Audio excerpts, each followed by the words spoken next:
Oke, selamat siang para pemirsa yang hadir secara online dimanapun Anda berada. Dari Studio 4 di Bogor, kami akan memandu acara hari ini, yaitu Bincang Iklim edisi spesial Anak Muda dengan tajuk Bila Anak Muda Dampingi Petani, Dapatkah Krisis Iklim Ditanggulangi?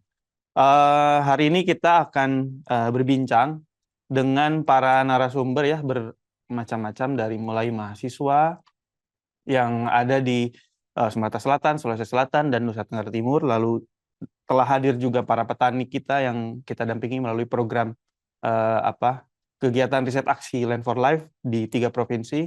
Lalu ada juga dari akademisi dan perwakilan dari Badan Penyuluhan dan Pengembangan Sumber Daya Manusia Pertanian, Kementerian Pertanian Republik Indonesia.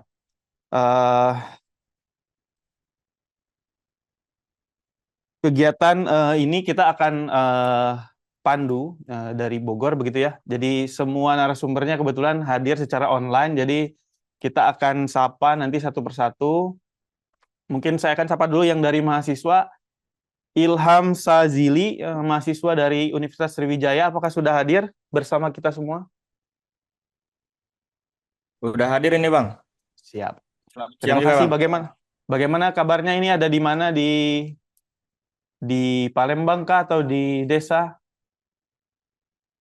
Ini Alhamdulillah sekarang berkesempatan di Desa Ganesha Mukti Bang.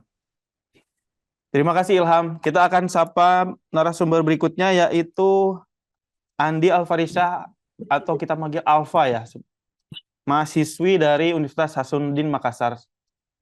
Apakah Alfa sudah bergabung bersama kita? Sudah ada, Kak. Oke, terima kasih. Posisi di mana Alfa sekarang, di Makassar atau di desa? Sekarang lagi ada di kampus, Kak, Di kampus. Oke, di berarti di Makassar. Makassar ya. Oke, berikutnya ada Yuliana Dokarmo Xavier, atau kita suka panggil Suster Yuliana. Suster, apakah sudah hadir bersama kita semua? Sudah, Mas. Terima kasih. Ini posisi di mana, Suster? Sepertinya Di sedang Kupang, luar. tempat PKL. Oke, sedang PKL sepertinya ya. Terima kasih, Suster. Berikutnya kita akan sapa mungkin petani terlebih dahulu ya. Di sini sudah hadir Ibu Suprihatin dari Desa Ganesha Mukti, Sumatera Selatan. Ibu Suprihatin. Ya, selamat siang. Selamat siang, Ibu. Bersama Ilham ya, Bu, kelihatannya, Bu ya. Iya. Oke. Semoga lancar, Bu ya. Lalu berikutnya kita akan sapa Pak Musriyadi dari Desa Lamoncong, Kabupaten Bone, Sulawesi Selatan. Pak Musriyadi, apakah sudah bergabung? Siap, hadir Pak. Oke. Posisi di mana, Pak? Posisi lagi di kantor desa ini. Di kantor desa. Di Lamoncong, Pak? Bukan tepatnya di Desa Magenrang, Kecamatan Kahit. Baik, terima kasih. Terakhir mungkin ada petani dari Desa Bijayapunu. Ada Mama Vice Banfatin. Iya. Halo Mama, Selamat siang. selamat siang. Mama dari Desa Bijayapunu, posisi? Posisi di rumah. Di rumah, oke. Terima kasih Mama. Lalu mungkin kita akan ini dulu ya, menjelaskan dulu mungkin untuk teman-teman yang ada hadir bersama kami di acara ini, mungkin bertanya-tanya latar belakang mahasiswa ini dan kegiatan ini seperti apa gitu. Jadi mahasiswa dan para petani yang kita undang sebagai narasumber adalah mahasiswa-mahasiswa dan para petani yang berkontribusi dalam inisiatif kita, yaitu melalui program MBKM atau Merdeka Belajar Kampus Merdeka dengan judul Muda-Mudi Peduli Pertanian Cerdas Iklim. Kegiatan ini adalah inisiatif yang kami bangun bersama universitas-universitas di 3 provinsi untuk memberikan kesempatan mahasiswa belajar di luar kelas selama 1 semester. Jadi ada 12 mahasiswa yang ditempatkan di desa-desa dampingan kegiatan Land for Life di 3 provinsi untuk bekerja, belajar bersama petani selama 1 semester. Nah, pada kesempatan ini kita akan berbincang-bincang bersama mereka semua. Jangan tune out, tetap tune in di Bincang Iklim.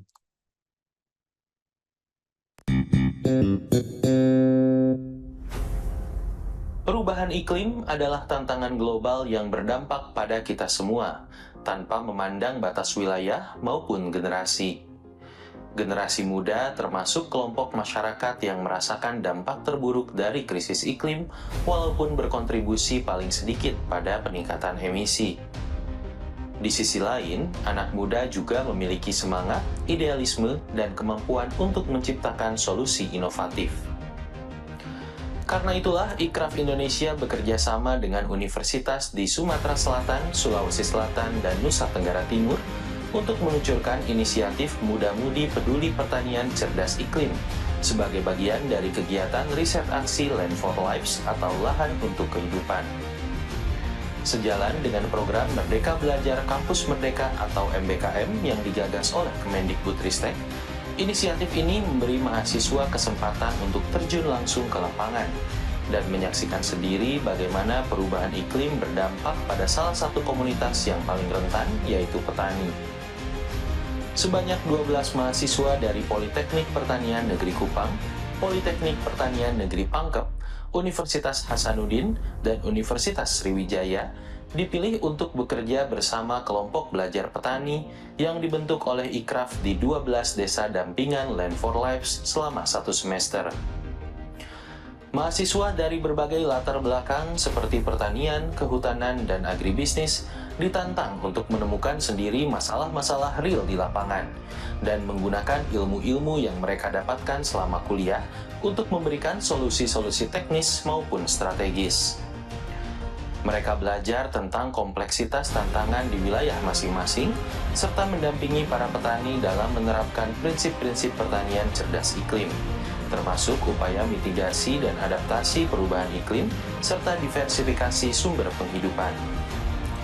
Mereka juga belajar tentang kearifan lokal yang diterapkan oleh petani untuk menjaga keseimbangan alam. Setiap mahasiswa tinggal dan hidup bersama dengan masyarakat desa, berbaur dengan kehidupan sehari-hari selama 4-5 bulan. Seluruh dinamika di dalam kelompok belajar petani dilalui langsung oleh para mahasiswa. Bagaimanapun, apakah kehadiran mahasiswa benar-benar membantu petani untuk mengatasi tantangan-tantangan iklim? Bila anak muda dampingi petani, dapatkah krisis iklim ditanggulangi?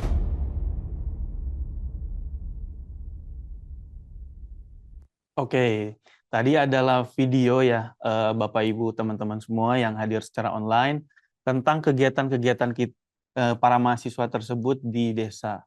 Jadi kurang lebih ada sekitar 60 alumni dari program ini dan mungkin ada 12 orang yang sedang berkegiatan di Sumatera Selatan.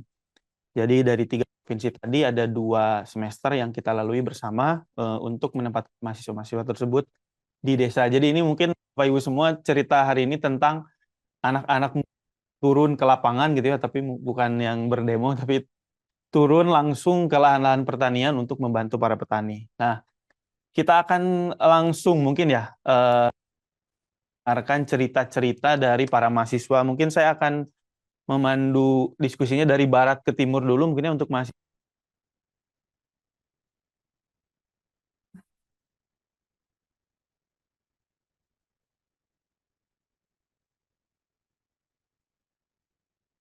Oke, cek. Ilham, sudah terhubung? Halo Ilham.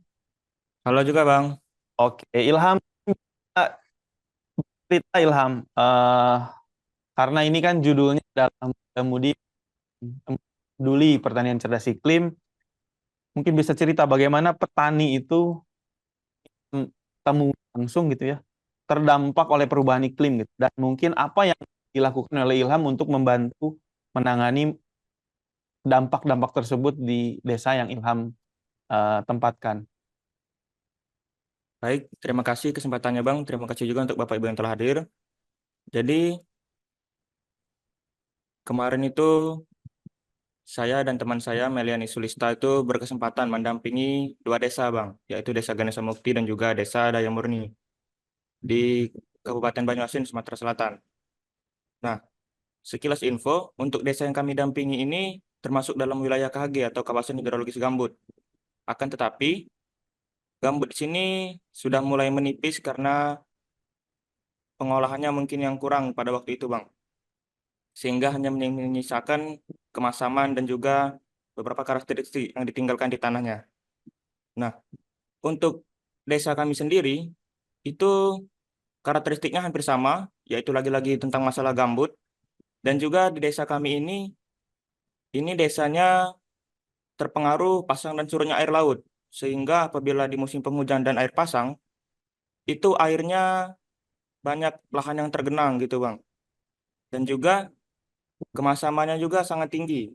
Jadi, beberapa solusi yang telah kami lakukan untuk hal berikut yaitu salah satu contohnya di dalam kebun belajar Desa Ganesa Mukti dan juga Desa Daya Murni, kami telah melakukan pembuatan bedengan hugel kultur atau bedengan yang ditinggikan. Nah, juga bedengan hugel kultur ini adalah salah satu upaya yaitu dengan cara memasukkan beberapa limbah pertanian seperti ranting-ranting dan lain sebagainya ke dalam suatu tanah, kemudian nanti ditimbun tanah lagi sehingga bedengannya meninggi dan juga airnya itu tidak akan mengendangi dari tanaman kita. Nah, kemudian dikarenakan ini terpengaruh pasokan surutnya air laut, jadi di tanah gambut ini kondisi tanahnya lumayan masam, Bang. Sehingga kami juga kemarin berkesempatan untuk mendampingi para petani untuk melakukan beberapa praktik pertanian cerdas iklim, di antaranya itu pembuatan pupuk kompos untuk perbaikan pH tanah tujuannya, dan juga karena di sini adalah desa yang rata-rata itu penghasil padi, jadi banyak sekali itu arang sekam yang maksudnya sekam padi yang terbengkalai. Jadi kami kemarin juga berinisiasi untuk mendampingi petani membuat arang sekam, sehingga tanah di desa ini dapat lumayan netral lah daripada sebelumnya, yang sama-sama kita ketahui bahwa tanahnya masam. Mungkin seperti itu dulu, Bang, yang dapat saya ceritakan. Terima kasih kesempatannya. Ya, terima kasih Ilham. Menarik ya tentang Sumatera Selatan ini, kita tahu bahwa tantangan yang paling besar adalah bagaimana mengelola ekosistem gambut gitu ya. Sehingga apa yang petani lakukan itu juga banyak batasan-batasannya. Nah, mungkin Ilham bisa cerita nggak, tadi kan masalah fisik ya, fisik daripada lahan pertanian atau tantangan-tantangan yang sifatnya itu fisik. Ada nggak tantangan-tantangan mungkin yang sifatnya sosial gitu?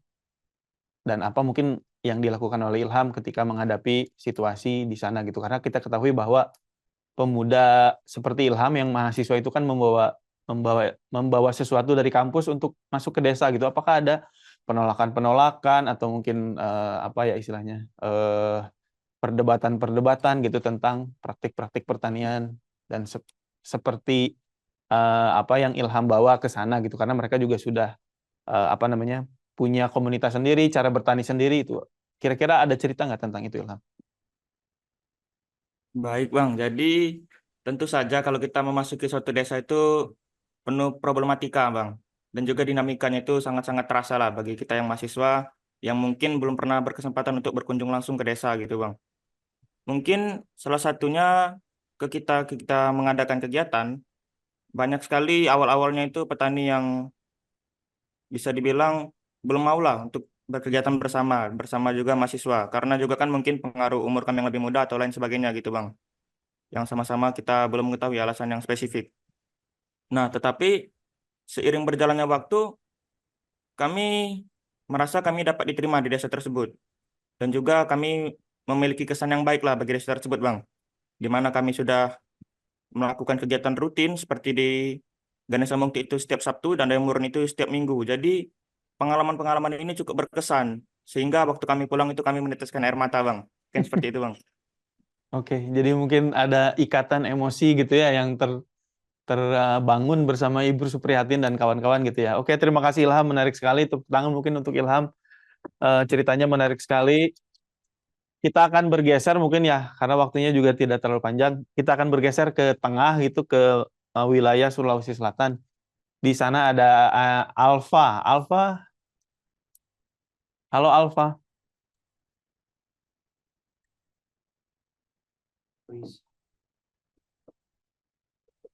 Oke, Alfa.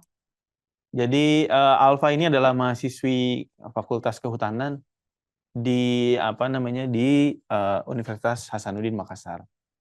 Mungkin belum ada gitu ya, sepertinya ada kesalahan teknis. Kita bergeser lagi mungkin ya ke timur, ke Suster Yuliana di Nusa Tenggara Timur. Suster, apakah sudah hadir? Masih hadir? Hadir, Mas. Oke. Oke, Suster, mungkin tadi pertanyaannya mirip-mirip dengan Ilham ya, Suster. Bagaimana yang Suster lihat, yang Suster rasakan di sana gitu ya, di NTT, terutama di Timur Tengah Selatan, kaitannya dengan dampak perubahan iklim yang dirasakan oleh para petani, dan mungkin apa yang dilakukan oleh Suster di sana selama mungkin hampir 5 bulan, mau ke 6 bulan gitu ya. Seperti apa Suster ceritanya? Oke, baik. Terima kasih atas waktu dan kesempatan yang diberikan kepada saya. Kurang lebih 5 bulan kami berada bersama masyarakat di Timur Tengah Selatan, khususnya di 2 desa. Saya di Desa Bijayapunu dan di Desa Lelobatan. Umumnya NTT kan curah hujan tidak menentu, musim panas kemaraunya berkepanjangan, sehingga suhu udara juga beragam, sering terjadi cuaca ekstrim. Jadi masalah kekurangan air itu sangat dialami oleh masyarakat umum, NTT umumnya, termasuk 2 desa yang kami hadir bersama mereka melalui ikraf ini. Pengalaman unik yang saya alami di sana bersama kelompok belajar yang sudah ada, baik itu di Desa Bijayapunu maupun Desa Lelobatan. Memang kedua desa ini punya keunikan masing-masing. Kalau Desa Lelobatan, daerahnya berbukit, namun tanahnya lumayan subur untuk penanaman tanaman hortikultura maupun tanaman sayuran buah dan buah-buah pohon dan kehutanan lainnya itu sangat memungkinkan. Juga di Bijayapunu juga sama, tapi Bijayapunu agak sedikit menurun kalau dari Lelobatan. Jadi kalau ke Desa Bijayapunu itu sedikit menurun. Banyak hal yang telah kami lakukan di sana untuk mengatasi kekeringan ini. Pada saat musim hujan, airnya berkelimpahan, baik itu di sungai kecil maupun sungai besar. Nah, pada saat musim kemarau, itu sangat-sangat kering. Bahkan untuk minum pun airnya susah. Jadi, ada mata air, tapi debit airnya kecil saat musim kemarau. Tapi masyarakat di sana sangat membutuh pendampingan bagaimana caranya. Karena kebanyakan juga ada yang beli air. Di sana banyak hal yang kami lakukan untuk mengatasi kekeringan ini. Di kebun belajar dan di kebun dapur. Kalau di kebun dapur itu kita ada pembuatan POC, pembuatan bokasi dari bahan-bahan lokal yang ada. Terus ada juga kita membuatkan pestisida itu untuk mengatasi hama penyakit. Karena di Soe itu kalau hujan disertai kabut. Kalau sudah kabut 2-3 hari bahkan seminggu, itu pasti sayuran hortikultura itu dengan sendirinya daunnya mulai menguning, ada yang daunnya mulai layu. Padahal masih tanamannya segar sebelum hujan kabut itu. Jadi kita buatkan pestisida, dan salah satu pestisida yang kita buat ini membantu mengatasi ini. Walaupun tidak banyak, namun sedikit, namun sangat membantu masyarakat di sana. Pestisidanya dari kunyit, sereh, dan bawang putih. Oke. Mungkin itu ya Mas yang dapat saya ceritakan sekarang. Baik, terima kasih Suster.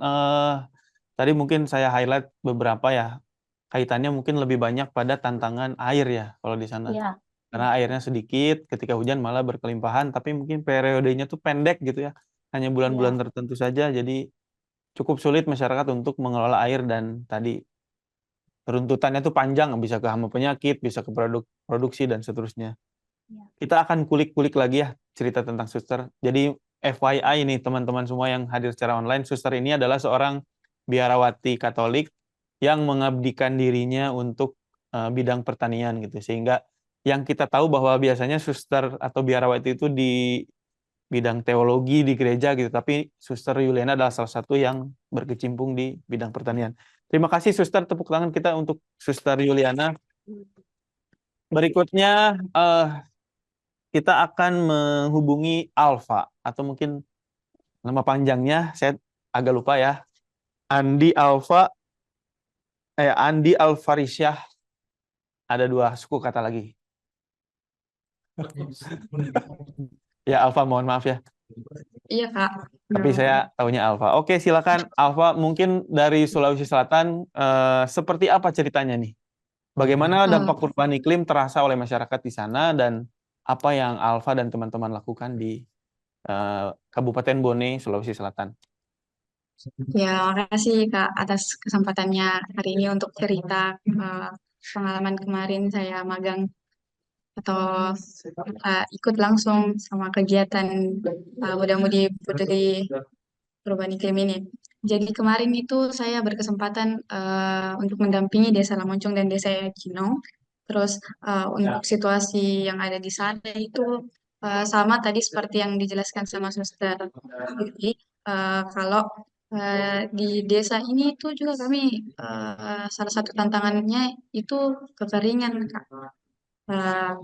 Kak, pada saat musim kemarau berkepanjangan itu bahkan untuk kebutuhan di rumah petani saja itu belum bisa tercukupi. Jadi petani itu di sana memanfaatkannya mata air yang muncul dari batu. Terus pada saat kemarin saya magang, pas sekali di situ musim kemarau, Kak. Untuk solusi atau alternatif yang kami lakukan itu kami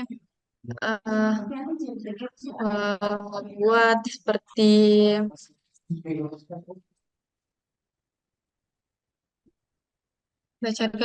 mohon maaf Kak, terdengar suara saya? Ya, terdengar Alfa. Untuk solusinya kemarin itu kami upayakan konservasi air. Kita gunakan metode agroforestry, kebun belajar. Salah satu kemarin program yang kami terapkan di sana atau program yang ada pada magang saya. Terus kemarin juga kami kasih solusi ke petani dan alhamdulillah diterapkan sama yang namanya Bapak Adam. Di sana itu kami kasih solusi untuk buat penampungan pada saat musim hujan. Jadi air yang tertampung pada saat musim hujan itu kita gunakan pada saat untuk tumbuhan yang kemarin ada di sekitar penampungannya itu alhamdulillah tercukupi kebutuhan airnya, Kak. Ya mungkin itu saja yang dapat saya sampaikan, Kak. Baik, terima kasih Alfa. Mungkin sedikit lagi, saya cukup penasaran dengan lokasinya Alfa. Tadi diceritakan bahwa Alfa ditempatkan di Desa Lamoncong dan Erecinong, betul ya? Yang mungkin untuk teman-teman yang hadir secara online yang tidak terbayang itu di mana, itu adalah desa yang dekat dengan kawasan hutan, betul ya Alfa ya? Betul, Kak. Nah, itu mungkin Alfa bisa tambahkan nggak ceritanya apa yang Alfa lihat tentang hutan-hutan di sekitar kawasan Desa Lamoncong dan Erecinong itu gitu. Mungkin apakah ada hubungannya dengan air yang tadi sedikit gitu, atau seperti apa, atau ada potensi yang belum terkuak, mungkin bisa diceritakan oleh Alfa. Ya, kalau ini berhubung saya dari kehutanan, kemarin kalau untuk di desa itu kan di sana itu rata-rata dia ya pinus, sedangkan pinus itu banyak menyerap air, Kak. Mungkin itu juga bisa menjadi salah satu faktor mengapa di sana itu sering terjadi kekeringan, Kak. Dan kalau untuk di Lemoncong sendiri, kemarin juga ini, dia di sana Jati, dan Jati juga itu banyak menyerap air, Kak. Baik, Iya. jadi mungkin ada tata guna air ya yang Ya, Alfa lihat harus itu pengolahan tata guna air. perlu dikelola lebih baik lagi gitu ya. Yang mungkin menjadi PR Alfa ke depannya, kita tidak pernah tahu. Mungkin penelitiannya akan di sana, kita juga tidak tahu. Oke, terima kasih untuk Alfa. Kita tepuk tangan dulu gitu ya. Masih ada waktu sepertinya, kita ingin kulik-kulik lagi. Tadi saya penasaran dengan Ilham gitu ya. Ilham tadi ada cerita tentang ekosistem gambut nih Ilham. Nah, mungkin bisa cerita lebih detail nggak? Gambutnya itu seperti apa? Apakah dalam? Terus seperti apa tipikal gambut yang dikelola oleh petani di sana? Mungkin bisa diceritakan juga, berhubung juga tadi tantangan-tantangannya adalah tentang air yang ada di ekosistem gambut. Halo Ilham, apakah masih ada? Masih ada Bang, saya di sini Bang. Silakan Ilham, ada cerita lebih mendetail gak tentang gambutnya itu seperti apa gitu, karena kita kehadiran berbagai peserta dari berbagai daerah di Indonesia kebetulan nih. Bisa cerita tentang Baik gambut. Bang, terima kasih juga kesempatannya.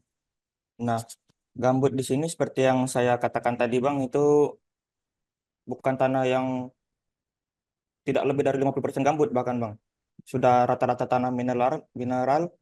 Jadi di sini mungkin kedalaman itu 1 sampai 2 meter itu gambut yang paling dalam sih Bang. Sudah jarang juga ditemukan seperti itu Bang.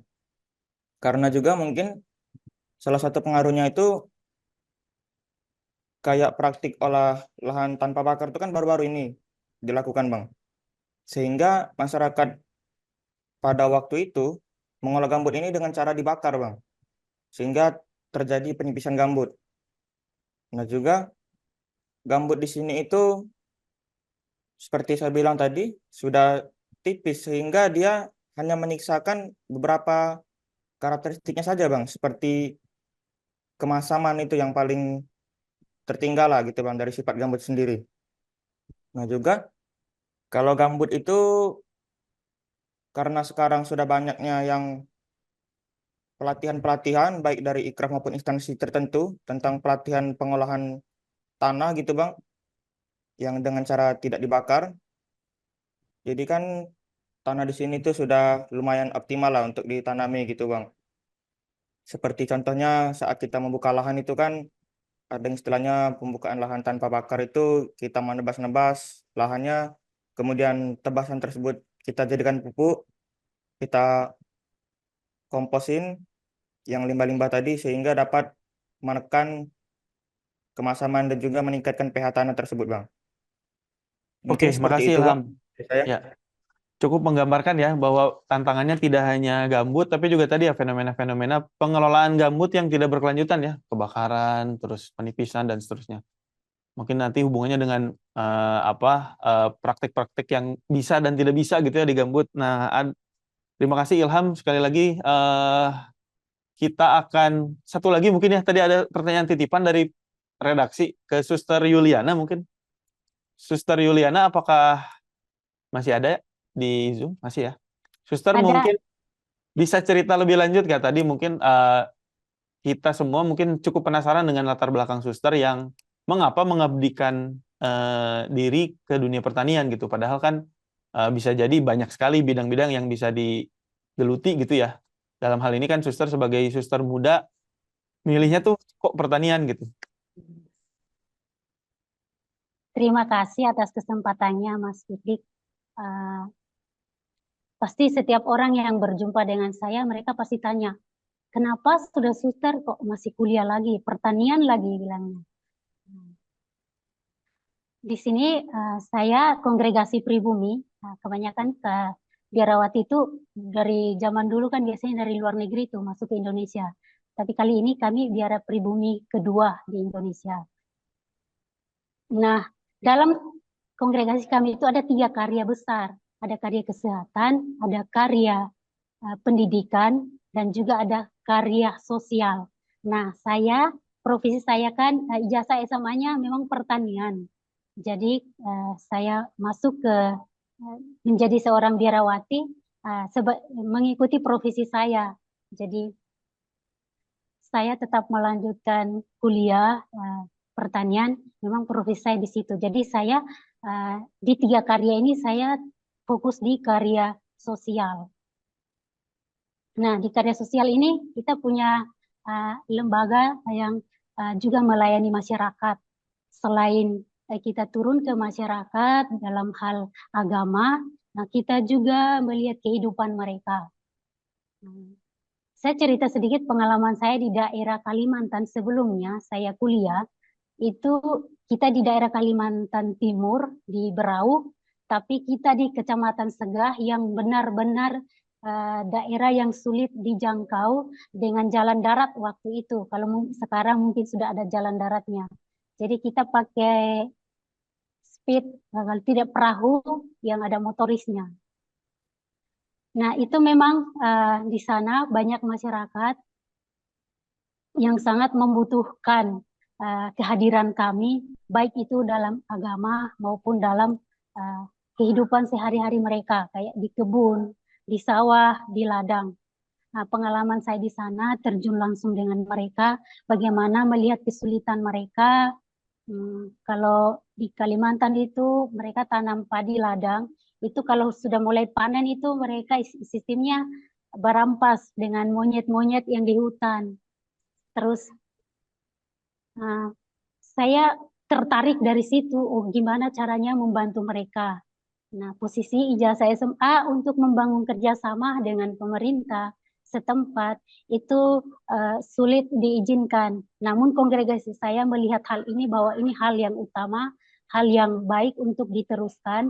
Jadi saya diminta pimpinan saya untuk lanjut kuliah ini. Dan begitu ada kegiatan kampus Merdeka ini, saya tertarik dengan MBKM G4 ini dengan judulnya Muda-mudi Peduli Pertanian Cerdas Iklim. Nah, saya kenapa begitu antusias melamar masuk sini? Kebetulan selain di bidang sosial, saya juga sering dipercayakan untuk menangani organisasi anak muda, baik itu anak usia remaja maupun anak-anak yang usia dewasa, yang mahasiswa lah, begitu. Jadi anak muda ini mau diapain? Namun dengan kegiatan ini, Ikraf ini, saya mempunyai solusi untuk membantu mereka dalam gerakan mungkin penghijauan begitu, sehingga punya solusi banyak untuk mereka. Bagaimana kita peduli lingkungan, termasuk dalam memperhatikan soal pertanian. Ini pengalaman yang mungkin saya seringkan saat ini. Oke, terima kasih Suster. Ini nyambung ke ini ya, sebetulnya ke pertanyaan berikutnya. Mungkin tadi di awal saya terima kasih Suster jawabannya ya, sangat inspiratif. Karena mungkin ini hal lain ya tentang pemuda di pertanian yang cukup unik kita ketahui gitu. Tadi di awal mungkin saya sempat menyinggung bahwa program ini adalah program yang mengambil inisiatif untuk memberikan kesempatan para pemuda turun ke lapangan gitu ya selama 1 semester. Tapi pertanyaannya tadi di video juga ada, apakah ada manfaatnya gitu ya para pemuda mahasiswa ini turun ke desa-desa. Nah, kebetulan hari ini kita kehadiran juga para petani-petani dampingan dalam kegiatan Land for Life di 3 provinsi. Kita akan tanya nih, memang kehadiran mereka tuh ada manfaatnya tidak gitu kan? Pertanyaannya tuh itu. Mungkin kita akan dari timur dulu gitu ya. Tadi dari barat, kita akan dari timur. Dari Mama Vice Banfatin yang ada di Timur Tengah Selatan. Mama Vice, halo Mama Vice. Halo. Saya benar kan Mama bilangnya Mama Vice, takutnya Mama Vice gitu salah gitu. Oke, terima kasih Mama sudah. Ya, benar. Benar ya, oke. Terima kasih Mama sudah hadir.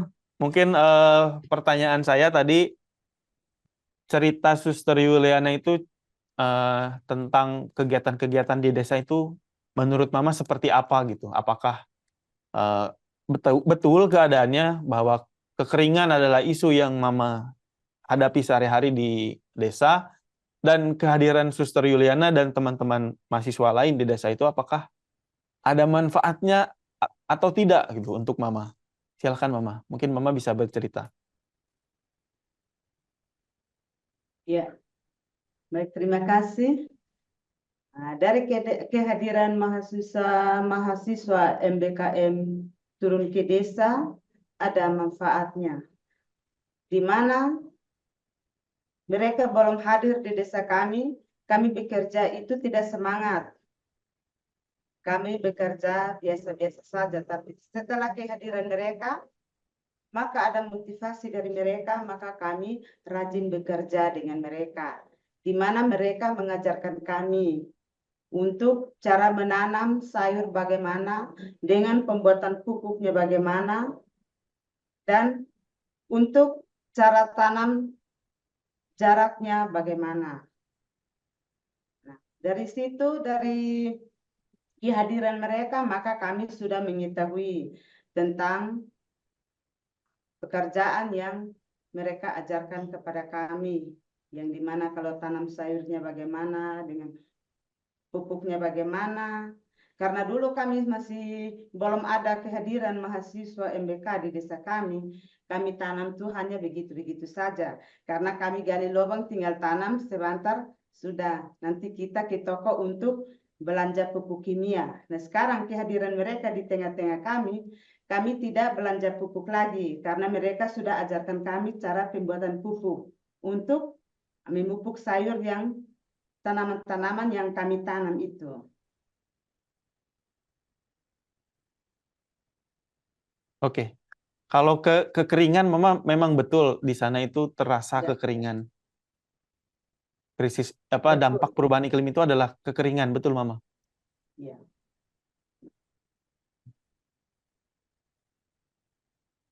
Oke. Oke, terima kasih Mama Vice, tepuk tangan dong untuk Mama Vice.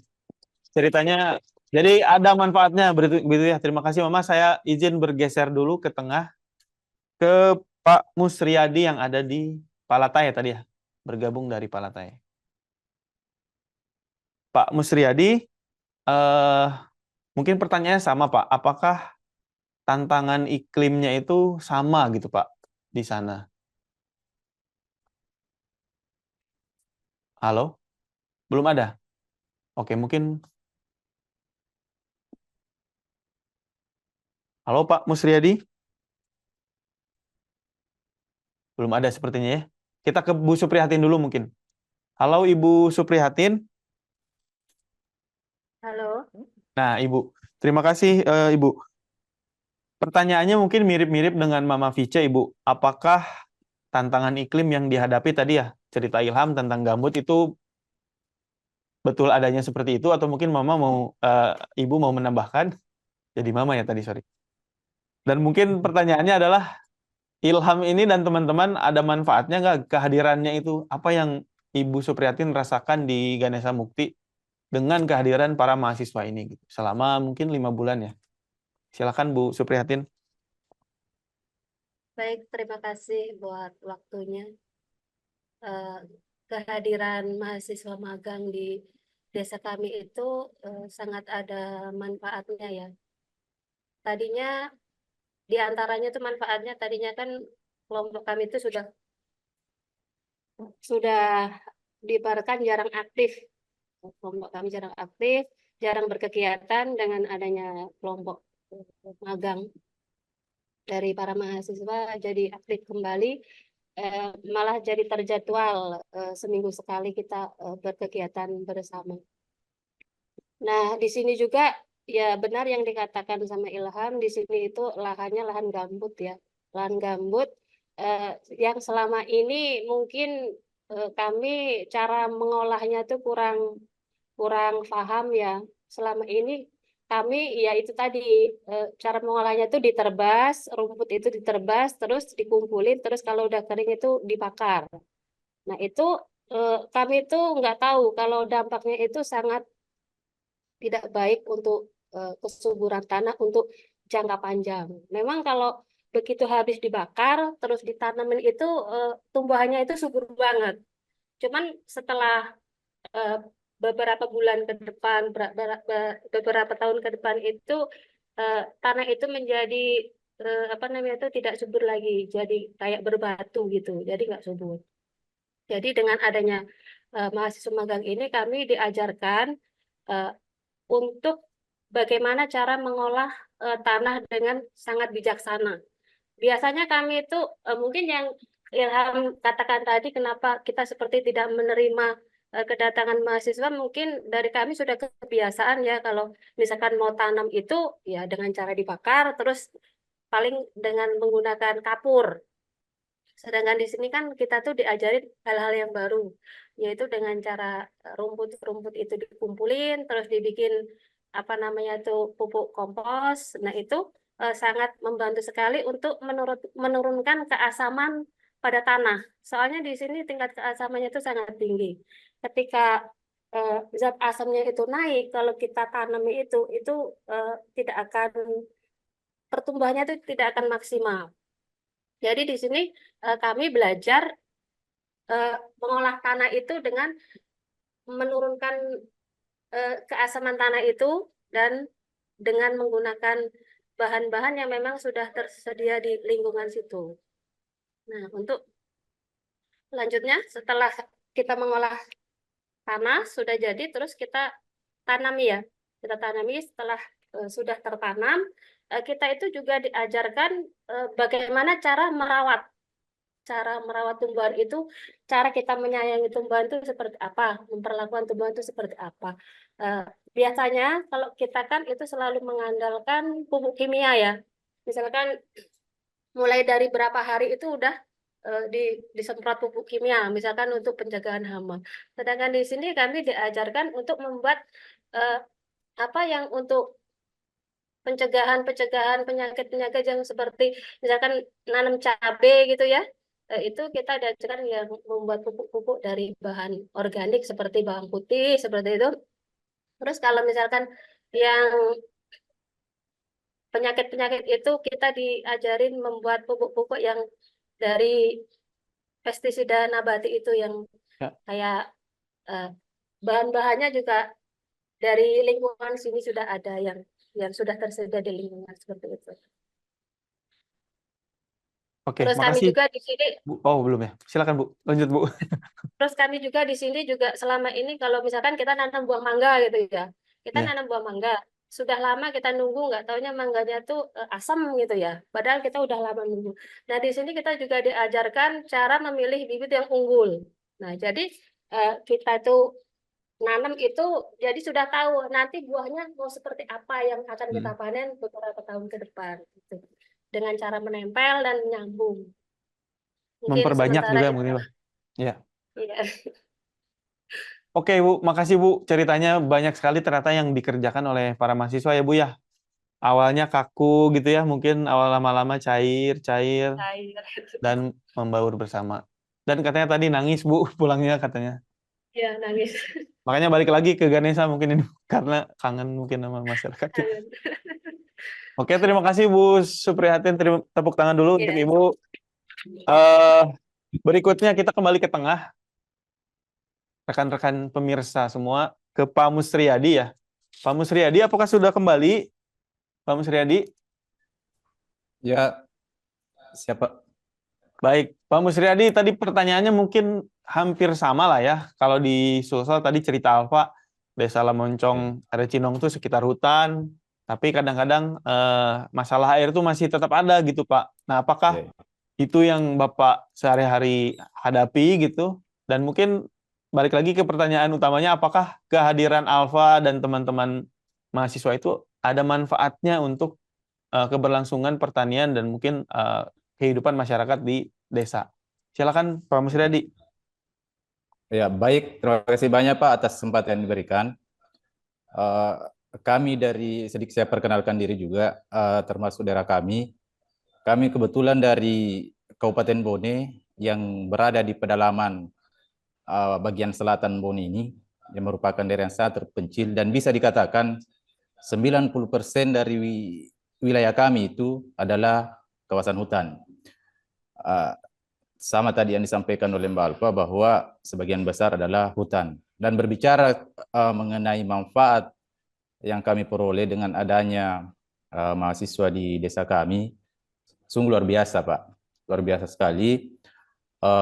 Yang pertama itu keaktifan masyarakat di dalam melakukan penanaman sayur di sekitar rumah, itu luar biasa berkat bimbingan dari adik-adik mahasiswa ini. Kemudian yang kedua yang kami dapatkan juga, termasuk tadi yang disampaikan oleh narasumber sebelumnya, bahwa kita diajari untuk pembuatan pupuk kompos, cara pembibitan, kemudian penanaman dan pemilihan jenis tanaman yang cocok dengan lokasi kita. Itu. Kemudian selanjutnya yang kami dapat juga dengan adanya mahasiswa juga yang melakukan penelitian dan kajian yang ada di daerah kami itu, sehingga kami bisa tahu bahwa ternyata potensi di desa kami sungguh banyak sekali seperti ini. Kemudian kondisi di daerah kami itu kami juga bisa tahu, sehingga dengan adanya mahasiswa ini kami bisa tahu bahwa tanaman yang cocok di lokasi kami itu tanaman yang seperti ini. Baik itu untuk tanaman jangka panjangnya cocoknya seperti ini, maupun tanaman jangka pendek cocoknya seperti ini. Mungkin itu Pak untuk sementara dari saya. Baik, Pak Musriyadi, sedikit lagi mungkin, apakah ada potensi hutan yang jadi terbuka gitu, oh ini ternyata bisa dimanfaatkan hasil hutannya, itu apakah ada kejadian-kejadian seperti itu bersama mahasiswa, Pak? Banyak sih Pak, banyak. Yang pertama itu mulai dari madu misalnya, yang selama ini kita konsumsi, meskipun dijual, tapi ini sistem pemasarannya ini masih kurang, sehingga kebanyakan kita konsumsi. Kemudian yang kedua, potensi-potensi yang dari hutan itu kayak kemiri, itu terkadang kita ini terkendala juga di pemasarannya tadi. Kemudian selanjutnya malah di hutan itu sebenarnya ada rotan, itu sebenarnya termasuk potensi yang ada di daerah kami, Pak. Itu mungkin Pak dari saya. Baik, terima kasih Pak Musriyadi. Tepuk tangan untuk Pak Musriyadi telah bergabung bersama kami. Tiga petani-petani hebat ini adalah petani-petani yang kami dampingi melalui kegiatan riset aksi Land for Life di 3 provinsi. Jadi mungkin sebagai pengantar juga bahwa mahasiswa ini ikut membantu kegiatan-kegiatan kami di desa gitu ya. Dan kebetulan tinggal di desa bersama para petani. Nah, selanjutnya kita sangat beruntung karena pada kesempatan ini telah hadir juga dari akademisi yang mewakili universitas yang menjadi mitra kami dalam kegiatan MBKM Muda-Mudi Peduli Pertanian Cerdas Iklim. Di sini ada Bu Reni atau Bu Zahraini Kumalawati yang hadir secara live juga dari Pangkep. Selamat siang Ibu. Siang Mas. Selamat siang Ibu. Katanya di Pangkep lagi live ya Bu ya, lagi nobar ya Bu ya. Oke. Ya. Luar biasa. Jadi, terima kasih Ibu. Ya, jadi kami di sini dari Politeknik Pertanian Negeri Pangkep di suatu gedung ya, gedung IPTEX namanya, kami berkumpul bersama-sama mengikuti kegiatan bincang iklim ini. Oke, terima kasih. Luar biasa, semangat teman-teman dari Pangkep. Tepuk tangan dulu untuk teman-teman di Pangkep. Tadi saya lihat Bu foto-fotonya sedikit. Lalu mungkin Bu, kami ingin menerima istilahnya komentar gitu ya Bu tentang tadi diskusi antara para mahasiswa dan para petani. Ide awalnya adalah kita akan membuat mahasiswa ini merasakan langsung turun ke lapang melalui bingkai namanya MBKM gitu Bu ya mungkin, dan alhamdulillah Ibu dari Politeknik Pertanian Negeri Pangkep menyambut itu dengan baik dan merealisasikannya bersama. Nah, menurut Ibu, selain memberikan kesempatan mahasiswa untuk mendapatkan pengalaman Bu ya, apakah MBKM ini juga bisa mendorong upaya adaptasi dan mitigasi kita di sektor pertanian terhadap dampak perubahan iklim Bu? Menurut Ibu seperti apa? Baik, terima kasih atas kesempatannya dari saudara moderator.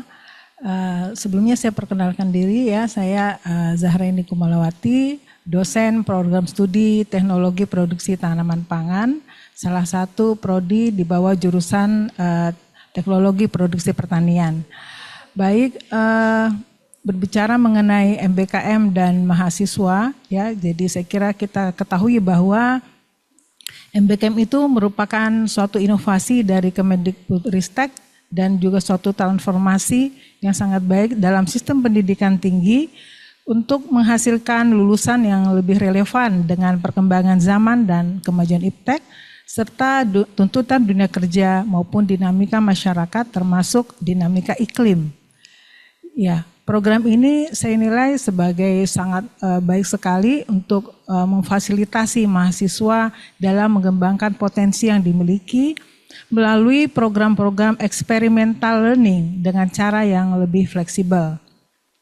Saat ini di perguruan tinggi itu dituntut untuk dapat merancang dan melaksanakan proses pembelajaran yang inovatif agar mahasiswa dapat meraih capaian pembelajarannya dan memiliki kompetensi yang sepadan dengan kebutuhan zaman. Nah, program MBKM tersebut saya kira pada setiap perguruan tinggi telah diejawantahkan dalam kurikulum yang dalam bentuk kegiatan pembelajaran, studi atau proyek independen yang multi manfaat ya saya nilai gitu, baik bagi mahasiswa, program studi, mitra dan institusi tentunya.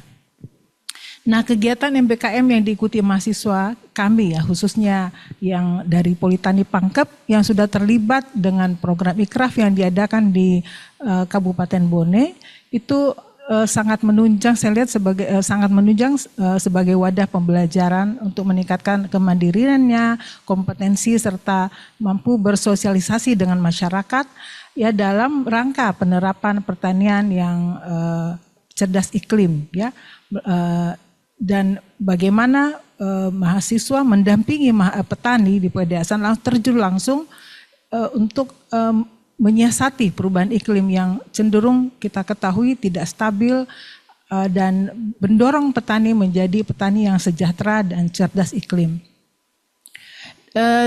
Dengan adanya partisipasi mahasiswa dalam program Ikraf, saya kira sudah sangat banyak membantu dalam pelaksanaan program tersebut. Utamanya untuk meningkatkan pengetahuan petani dalam beradaptasi terhadap perubahan iklim global, misalnya pada kondisi minim air yang terjadi di beberapa desa di Kabupaten Bone. Ya, saya lihat mereka membantu petani misalnya di dalam mengembangkan bibit unggul yang tahan iklim yang dikembangkan, diterapkan pada kebun agroforestry cerdas iklim yang dilakukan bersama-sama dengan petani. Selain itu juga digunakan memperkenalkan kepada petani bahwa ada pupuk yang lebih ramah lingkungan, yaitu pupuk hayati mikorrhiza yang mampu meningkatkan ketahanan tanaman pada kondisi yang kekurangan air, ya pada kondisi yang minim air, dan bisa juga menggunakan terobosan atau teknologi irigasi ya, misalnya penggunaan irigasi tetes dan kapiler yang saya kira cukup baik dan sesuai dan tepat guna untuk di masyarakat pedesaan. Saya kira teknologi itu yang telah disampaikan oleh Ikraf bersama mahasiswa saat ini telah diadopsi oleh petani di desa-desa tersebut yang seringkali mengalami masalah kekeringan. Dan jadi saya nilai dari hal itu saya nilai bahwa adanya mahasiswa ini telah membuktikan bahwa mereka mampu mendorong masyarakat petani untuk beradaptasi beradaptasi dalam kondisi kekeringan dan sebagai mitigasi iklim di sektor pertanian. Demikian, Mas. Terima kasih Ibu Reni, luar biasa komentarnya, jadi cukup komprehensif Bu ya. Jadi dari sisi kompetensi mahasiswa dalam bersosialisasi, terus menghadapi situasi langsung gitu, sampai ke inovasi-inovasi yang kita bisa sebutkan satu persatu ya, tadi sangat banyak. untuk berkontribusi pada upaya-upaya kita untuk menanggulangi dampak dari perubahan iklim. Jadi bisa dibilang MBKM ini cukup sukses sih Bu ya. Kalau mendengar komentar Ibu sih, bukan menurut saya gitu. Ya, alhamdulillah. Oke, Demikian. alhamdulillah Bu ya. Terima kasih Bu. Mungkin nanti kita kembali ke Ibu. Tepuk tangan dulu untuk Bu Reni dan teman-teman Politeknik Pangkep yang sangat antusias dari ruang IPTEX di Politeknik Pangkep. Berikutnya kita juga beruntung karena kita bersama dengan perwakilan dari Badan Penyuluhan dan Pengembangan Sumber Daya Manusia Pertanian, Kementerian Pertanian yang dalam kesempatan ini diwakili oleh Pak Aminuddin. Beliau adalah dosen Politeknik Pembangunan Pertanian Bogor atau Polbangtan Bogor, yang mana beliau juga adalah manajer dari proyek program YES PPIU Jawa Barat, begitu ya? Pak Amin, betul Pak Aminuddin? Betul Pak, betul. Pak Aminuddin mungkin bisa diceritakan dulu Pak, YES PPIU itu apa Pak? Ya, baik, terima kasih. Selamat sore Bapak Ibu sekalian. Mohon maaf saya sambil di kendaraan karena posisi dari Serpong akan menuju ke Bogor. Pada prinsipnya kami sebagai dosen dari perguruan tinggi itu sama dengan Bu Eni tadi yang sampaikan ya, bahwa kita mengaplikasikan program MBKM. Yang berikutnya terkait dengan MBKM sudah sangat jelas disampaikan oleh Bu Eni tadi yang dari Politeknik Pangkep. Dari sisi Kementerian Pertanian, jadi memang ini selaras dengan program di Kementerian Pertanian yang memang menyadari bahwa terjadi degradasi petani. Jadi kalau kita lihat data tahun 2013 sampai 2023 terjadi penurunan rumah tangga petani hampir 3 sampai 4 juta keluarga tani. Sehingga kalau fenomena ini tidak kita kendalikan, tidak kita hambat, maka otomatis regenerasi petani itu tidak akan bisa sinambung. Karena sekarang ini kalau dari data BPS, di atas 45% itu, di atas 45 tahun, itu petani kita 70% populasinya. Sehingga Kementerian Pertanian mengambil kebijakan untuk meregenerasi petani sebanyak 2,5 juta. Nah, kemudian terkait dengan hal itu di program YES, ya, program YES ini adalah program bagaimana kita meregenerasi petani dengan cara memberikan pendampingan, juga pelatihan, basic training. Jadi kalau dari sejarahnya, ini sebenarnya di tahun 2019, pada waktu itu ada kerjasama antara Kementerian Pertanian dengan Bank Dunia melalui IFAD yang ada di Italia, bagaimana untuk penurunan populasi petani di Indonesia itu bisa dicegah gitu. Dan tentunya perlu ada regenerasi dan diharapkan juga populasinya meningkat. Nah, disepakatilah program YES. Nah, program YES ini dalam rangka untuk bagaimana para petani milenial, para pemuda, bukan petani saja, para pemuda milenial yang usianya 17 sampai 39 tahun, kita arahkan menjadi pengusaha petani. Dan tentunya karena yang disasar ini adalah para milenial, paradigmanya itu kita coba hapus. Yang selama ini sudah terdogma bahwa petani itu kotor, lusuh, dan sebagainya. Nah, sehingga dengan program ini berharap kita bisa menciptakan petani-petani unggul, berwirausaha dan mandiri, serta memiliki teknologi yang sesuai dengan perkembangan zaman sekarang ini. Nah, pendekatannya adalah melalui pendampingan dengan program pelatihan basic training, yaitu yang pertama pelatihan literasi keuangan dasar. Jadi bagaimana calon-calon yang kita harapkan menjadi petani milenial itu kita berikan semacam edukasi mengenai literasi keuangan dasar. Kemudian berikutnya diberikan pelatihan terkait dengan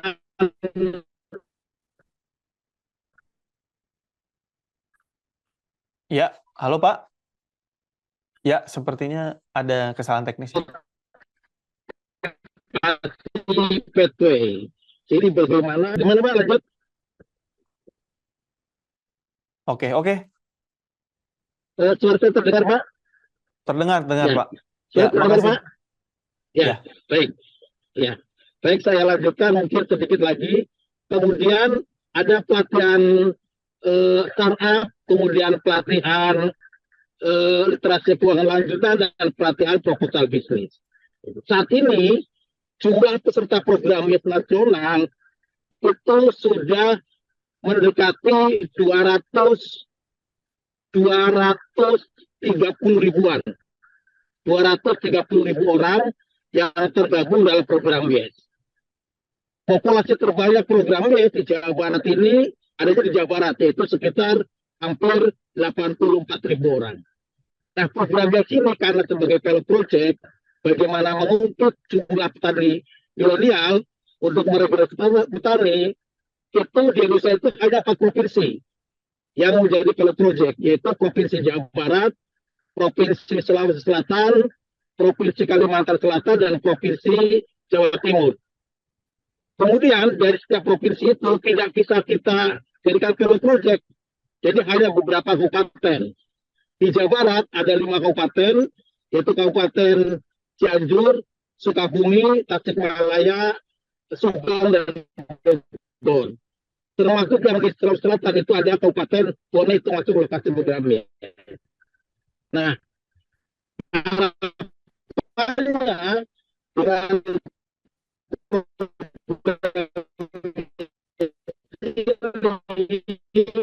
maka yang telah populasi petani bisa kita pendekatan khusus. Tadi saya sudah mendengar dari rekan-rekan mahasiswa dan juga para petani bahwa memang dengan pendekatan mahasiswa, kemudian langsung terjun ke lapangan, didampingi, maka bagaimana membuka cakrawala terkait dengan pertanian yang adaptif dengan iklim, itu juga kita lakukan. Nah, salah satu konsensus di program YES ini, karena ini dibiayai oleh Bank Dunia, salah satunya adalah ada SEKAP. SEKAP ini salah satu doktrin bagaimana kita pendekatan kepada para petani, yang calon petani, termasuk nanti menjadi petani, bagaimana melakukan iklim. Nah, ini saya kira sinergis dengan tema pada bincang iklim hari ini. Mungkin itu sebenarnya tentang program YES, dan mungkin karena waktunya terbatas, kami ada beberapa slide sebenarnya. Nanti mungkin kita share pada Pak Pijar ya. Nanti mungkin bisa disampaikan ke teman-teman bagaimana terkait dengan program YES ini. Terima kasih, saya kembalikan ke moderator. Baik Pak, makasih banyak. Kebetulan tadi pertanyaan saya berikutnya juga sudah tercover. Apakah upaya ini bisa mendorong gitu ya pemuda untuk lebih tertarik dengan dunia pertanian? Kebetulan tadi pertanian ada programnya. Ini mungkin informasi bagus untuk teman-teman di 3 provinsi ya. Barangkali ingin menjadi pengusaha pertanian gitulah. Ini sudah ada platform-platformnya. Nah, mungkin pertanyaan-pertanyaan kunci sudah saya pertanyakan. Mungkin ada kesempatan nih untuk para narasumber saling bertanya gitu ya. Mungkin 1 atau 2 pertanyaan. Barangkali ada yang mau bertanya dari mahasiswa ke petani, dari petani ke mahasiswa, atau ke sesama petani, atau ke akademisi yang hadir. Apakah ada yang Pak Musriyadi mungkin ya? Pak Musriyadi silakan. Ya, mau bertanya baik, ke siapa Pak? Pertanyaannya apa? Ya, baik. Makasih atas kesempatan yang diberikan, Pak. Terkait dengan tema kita hari ini, bincang iklim. Sebagaimana tadi disampaikan di awal bahwa daerah kami itu adalah sebagian besar hutan. Ini saya pertanyakan di sini, yang kita ketahui bersama bahwa banyaknya pohon itu kan menampung air supaya tidak langsung kembali ke laut. Kenapa justru di daerah kami, kalau berbicara tentang pengalihan fungsi lahan dari hutan belum terlalu parah dibanding daerah lain, tapi justru terjadi kekeringan. Apa yang menyebabkan? Kemudian yang kedua yang saya tanyakan, kebetulan di daerah kami itu sudah adanya perhutanan sosial. Cuman sampai hari ini terus terang saya belum kelola karena saya belum tahu pasti apa yang mau saya kelola di dalam, sementara potensi yang di situ hanya sementara dari pemerintah setempat tidak ditebang itu kayu. Nyata-nyata di dalam aturan itu ada yang namanya bahwa potensi hasil kayu non kayu. Nah, itu apakah ada ide-ide kreatif dari mahasiswa ini supaya ini bisa atau dari narasumber lain dikelola dengan potensi hasil kayu yang ada secara berkesinambungan dan tidak merusak lingkungan. Itu mungkin Pak untuk sementara. Terima kasih. Assalamualaikum warahmatullahi wabarakatuh. Waalaikumsalam. Pak, jadi untuk mahasiswa tadi ya, kalau saya dengar di akhir, ini tantangan nih mahasiswa. Siapa yang mau jawab? Mungkin Alfa ya. Alfa mau jawab? Boleh, Andi, Kak. Alfa. Tidak apa-apa Alfa, kita jawab saja coba. Tadi pertanyaan Pak Musriyadi adalah, hutannya kan tidak terlalu rusak sih, gitu. Tapi kok airnya tetap kering gitu. Mungkin Alfa bisa punya pendapat tentang itu. Lalu yang kedua adalah potensi apa yang bisa digali dalam perhutanan sosial di sekitar desa Eri Cinola Moncong itu yang bisa jadi menjadi aktivitas utama di dalam pengelolaan hutan berbasis perhutanan sosial. Mungkin Alfa bisa jawab. Iya, makasih Kak.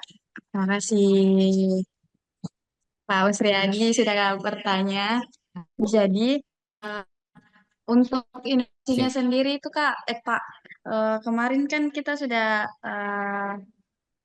ada ini pengelolaan untuk PHD kemarin Pak, kan kemarin juga kita mau penguatan kelembagaan kelompok perhutanan sosial atau KPS. Dan di sini kita juga meliputi tata kelola organisasi dan penyusunan rencana kerja perhutanan sosial. Nanti saya ada rencana Pak mau penelitian di Lamoncong, jadi nanti saya bantu Pak. Pas berarti. Nanti tunggu saya datang ke Lamoncong. Mungkin itu Tadi saja ada Kak. yang belum terjawab mungkin tentang kenapa kok kering, tapi kan hutannya masih bagus. Nah, itu kan pertanyaan sangat sederhana. Mungkin Alfa punya jawaban. Iya, setahu saya Pak, Jati ini banyak menyerap air.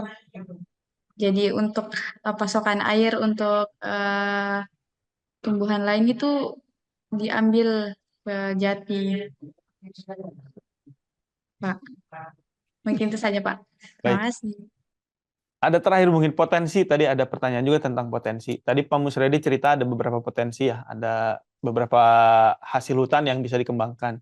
Nah, dari Alfa mungkin ada tambahan nggak tentang potensi hutan yang kasat mata gitu yang bisa dikelola oleh masyarakat di sekitar desa yang Alfa dampingi selama di MBKM ini? Ya, untuk potensinya sendiri itu Pak kan kemarin ada di sana ada kemiri, ada jati putih, terus ada madu hutan. Nah, ini bisa kita kembangkan jatinya. Tapi kita perlu ada ini dulu pengelolaannya. Kita perbaiki dulu struktur-struktur jatinya karena kan kemarin saya sudah survei ke hutan desanya. Jati di sana itu lingkaran ininya batangnya lumayan kecil karena dia kurang pemangkasan. Jadi kita harus lakukan pemangkasan terlebih dahulu untuk meningkatkan kualitas dari jatinya. Baik, terima kasih Alfa dan Pak Terima kasih. Musriyadi, sepertinya cukup dulu ya. Tepuk tangan untuk pertanyaannya, ini cukup sulit sebetulnya dan bisa dijawab dan nanti akan dijawab lebih detail melalui penelitian. Mudah-mudahan penelitiannya lancar dan menginspirasi teman-teman MBKM lain untuk kembali ke desa, meneliti potensi desa atau praktik-praktik di desa. Sebelum itu kita akan masuk dulu sepertinya ya ke Slido. Jadi Bapak Ibu teman-teman semua yang hadir secara online, kalau saya bilangnya pemirsa ya, kita punya Slido. Slido ini isinya kuis ya Bapak Ibu semua. Kuis ini berhadiah, tapi untuk episode Bincang Iklim kali ini hadiahnya asli, tidak dalam bentuk digital. Jadi silakan ikut slido.com. Caranya adalah kalau punya kamera bisa diarahkan ke kamera, dipindah QR-nya, atau Bapak Ibu atau teman-teman semua masuk ke slido.com atau slido.com dan mengetikkan angka 5061052 di sana. Nah, di sini ada yang sudah bergabung ya. Ada Mita, Sisil, ada Talas Bogor. Wah, ini kayaknya ada anonim-anonim ya. Namanya bebas, yang penting kita tahu orangnya yang mana gitu kan. Karena hadiahnya asli, tidak dalam bentuk digital, khusus untuk episode saya kali ini. Sebelumnya Bapak Ibu yang kurang paham, jadi hadiahnya tuh pempek tapi bentuknya digital gitu kan. Terus penonton tuh kecewa. Nah, saya ingin mengobati kekecewaannya dengan memberikan hadiahnya secara asli. Dimanapun Anda berada akan kami kirimkan. Sudah ada 19 orang yang bergabung. Kita tunggu sampai berapa orang ya kira-kira ya? Oke, dalam 3, 2, 1. Kita mulai kuisnya ya. Ada 34-36 orang yang bergabung. Apa kepanjangan dari MBKM? Hati-hati terkecoh karena di sini banyak jebakan Batman ya. Jadi ngomong-ngomong soal Batman, Batman itu ternyata kurang mampu. Karena tinggalnya di gua, di saya maksud. Oke, ketawa dong penonton di studio. Biar nggak terlalu tegang. Oke, ada 95% yang benar ya, sisanya salah karena terkecoh oleh huruf K di sana. Next. Apa nama program MBKM yang diikuti oleh para mahasiswa yang menjadi narasumber dalam Bincang Iklim kali ini? Jadi ada berbagai kombinasi kata-kata. Kalau teman-teman mendengarkan, insya Allah jawabannya betul.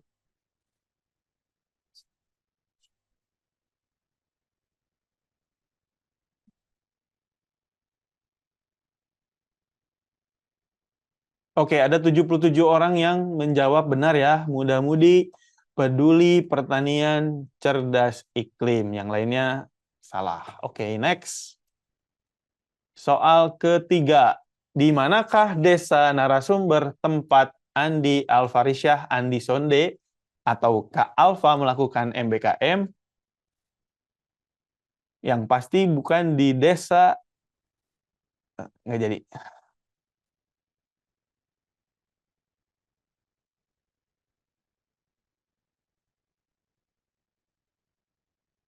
Oke, Desa Lamoncong, RC Cinong. Oke, 86% menjawab benar. Next. Di manakah tempat kelahiran Suster Yuliana? Nah, ini harus tanya Duk Capil apa gimana ini?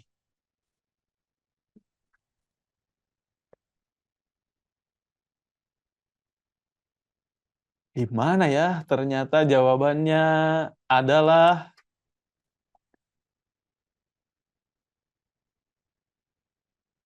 oke, 65% menjawab Timur Tengah Selatan, tapi ternyata salah karena ternyata lahirnya di Timor Leste. Jadi Pulau Timor itu terbagi dua ya teman-teman, yang mungkin lupa, ada Timor bagian barat yang masuk ke wilayah Indonesia dan Timor bagian timur yang masuk ke negara Timor Leste. Oke, next. Pertanyaan terakhir. Seperti apa kondisi desa Ganesa Mukti, Sumatera Selatan? Tadi Bu Suprihatin, terus Ilham sudah cerita ya. Ganesa Mukti itu seperti apa? Yang pasti ketika berpisah ada air mata. Itu yang pasti ya. Oke, jawabannya adalah 90% menjawab benar, yaitu desa yang berada di lahan gambut. Oke, kita lihat siapa yang tercepat dan tertepat ya, karena ini cepat dan tepat. Oke, yang pertama adalah Sobat Iklim. Sobat Iklim ini dari mana ya, teman-teman? Ternyata, apakah ada Sobat Iklim di sini? Nanti ketikkan di chat ya. Sobat Iklim dari mana? Nanti bisa dihubungi oleh tim redaksi untuk mendapatkan hadiah souvenir Land for Life. Tepuk tangan untuk Sobat Iklim. Sekali lagi, hadiahnya asli, tidak dalam bentuk digital. Oke, next. Kita masih punya beberapa agenda ke depan, teman-teman, Bapak Ibu semua, yaitu adalah sesi tanya jawab ya dengan peserta secara online. Jadi, apakah ada pertanyaan yang kita bisa pilih? Oke. Oh, karena belum siap, kita mungkin akan lanjutkan diskusi antar narasumber. Barangkali dari Bapak Ibu akademisi, Bapak Ibu petani, atau teman-teman mahasiswa, ada yang ingin ditanyakan ke sesama narasumber. Kalau ada silakan acungkan tangan. Kalau tidak bisa di Zoom, tangannya acungkan juga boleh. Atau langsung saja membuka mic. Mungkin ada satu pertanyaan lagi ya, bisa. Apakah ada yang ingin bertanya? Pak Aminuddin. Izin bisa menanggapi tadi, Pak. Silakan. Izin, ya. Tadi terkait dengan pertanyaan Pak Murya. Pak Murya yang Pak Musriyadi. Pak Musriyadi. Ini ada pengalaman kami di program YES. Kebetulan para petani milenial kan dia pemikirannya cerdas ya, inovatif. Di Sukabumi ini ada salah satu petani milenial, dia mengembangkan hasil hutan Dracaena. Mungkin pernah dengar Dracaena. Dracaena itu nama ilmiah Dracaena kalau nggak salah itu ya. Itu dibuat hiasan seperti bambu, dia kayak bambu kecil. Nah, itu sekarang diekspor ke Korea Selatan. Itu di Sukabumi. Yang berikutnya adalah contoh kasus yang di Tasikmalaya. Itu di kawasan Pegunungan Cakrabuana di Kampung Bunar, Kecamatan Pager Ageng, Kabupaten Tasikmalaya. Di situ kami sudah mengembangkan klaster kopi. Kopi khas Pager Ageng di Tasikmalaya, dan dia anggota program YES. Nah, dia itu sangat unik. Dia alumni dari SMK Otomotif. Kemudian dia bekerja sama dengan Perhutani dan PTPN untuk konsensi lahan di lahan tegakan. Jadi lahan tegakan yang ada di Pegunungan Cakrabuana itu dia tanami kopi. Sekarang kurang lebih ada 20 hektar yang mereka tanami. Anggota kelompok tani, anggota klaster ya, milenial semuanya itu ada 40 orang kurang lebih. Dan awalnya sebelum program YES, dia omsetnya itu satu bulan itu sekitar 8 sampai 9 juta. Sekarang sudah hampir 60 juta omsetnya dari klaster kopi. Yang ketika sebelum oleh program YES, tadi saya sampaikan omsetnya hanya sekitar 8 sampai 9 juta, sekarang sudah 60 juta per bulan. Dan rencananya akan mengembangkan konsensi sampai 100 hektar. Dan kami memberikan bantuan dalam bentuk permodalan alat dan sebagainya. Dan sekarang dia itu sudah mengusahakan dari mulai budidaya, pasca panen, dan sekarang sudah buka kafe. Nah, itu salah satu contoh bagaimana programnya juga mendekatkan para petani milenial dengan lingkungan sekitar. Dan tentunya karena ini konsensi lahan, maka dari Perhutani maka ada MOU. Dan itu kami fasilitasi untuk dibantu MOU-nya. Itu sebagai gambaran, barangkali mungkin bisa diadopsi oleh kawasan lain, termasuk tadi yang di Pamus. Terima kasih, mungkin sebagai tambahan. Terima kasih Pak Aminuddin. Menarik ya, bahwa ada inovasi. Jadi kata kuncinya sebenarnya inovasi produk yang dihasilkan dari hasil hutan bukan kayu ya, tadi kalau saya highlight ya, yang mungkin bisa diadopsi di daerah lain yang mungkin masih relevan gitu ya. Tadi ada beberapa tanaman-tanaman hias, terus tanaman bambu, terus ada juga kopi yang sebetulnya juga relevan sepertinya ya di beberapa kawasan di desa-desa dampingan di kegiatan riset aksi Land for Life yang diselenggarakan oleh ICRAF Indonesia. Barangkali itu bisa menjadi inspirasi tidak hanya untuk Pak Mus tentunya, tapi juga untuk para mahasiswa untuk mencari terus, karena mungkin sesuai jargonnya Merdeka Belajar Kampus Merdeka ya, belajar kan bisa di mana saja gitu kan, kapan saja dan dari siapa saja gitu. Oke, kita akan masuk ke pertanyaan dari Zoom mungkin ya. Ada dari Zoom, yaitu dari Pak Awi ya, ini kalau tidak salah Pak Kafrawi, Politeknik Pangkep, dosen Politeknik Pangkep. Saran, untuk suster di NTT, jika kondisi berkabut menyebabkan tanaman kuning, itu kemungkinan fotosintesis yang lambat. Bisa coba diperlakukan bakteri fotosintetik yang bahan dan cara pembuatannya sederhana untuk membantu proses fotosintesis pada kondisi kurang cahaya matahari. Ini mungkin saran ya untuk suster, apakah perlu ditanggapi oleh suster? Suster, apakah mau menanggapi? Ya, bisa Mas menanggapi sedikit. Ini saran yang bagus untuk kami.